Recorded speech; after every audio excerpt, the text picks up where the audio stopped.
Right breaking news చూస్తున్నాం. నెల్లూరు ముంబై హైవేపై ఘోర road ప్రమాదం. ఇక హైవేపై యూటర్న్ తీసుకుంటున్న ఆటోను కారు వేగంగా వచ్చి ఢీకొట్టింది. ఇక దీంతో ఆటోలోని ప్రయాణికులు గాలిలోకి ఎగిరిపడ్డారు. ఈ ఘటనలో ఇద్దరు అక్కడికక్కడే మృతి చెందారు. మరో 5గురు గాయపడినట్లు సమాచారం. ఇక మృతుల వివరాలు ఇంకా తెలియాల్సి ఉంది. ఇక ఘటనా స్థలానికి చేరుకున్న పోలీసులు కేసు నమోదు చేసి దర్యాప్తు చేస్తున్నట్లు సమాచారం.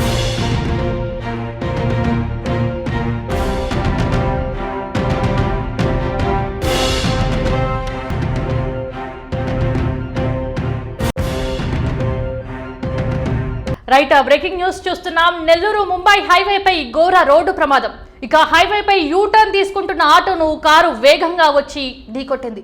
ఇక దీంతో ఆటోలోని ప్రయాణికులు గాలిలోకి ఎగిరిపడ్డారు. ఈ ఘటనలో ఇద్దరు అక్కడికక్కడే మృతి చెందారు. మరో 5గురు గాయపడినట్లు సమాచారం. ఇక మృతుల వివరాలు ఇంకా తెలియాల్సి ఉంది. ఇక ఘటనా స్థలానికి చేరుకున్న పోలీసులు కేసు నమోదు చేసి దర్యాప్తు చేస్తున్నట్లు సమాచారం.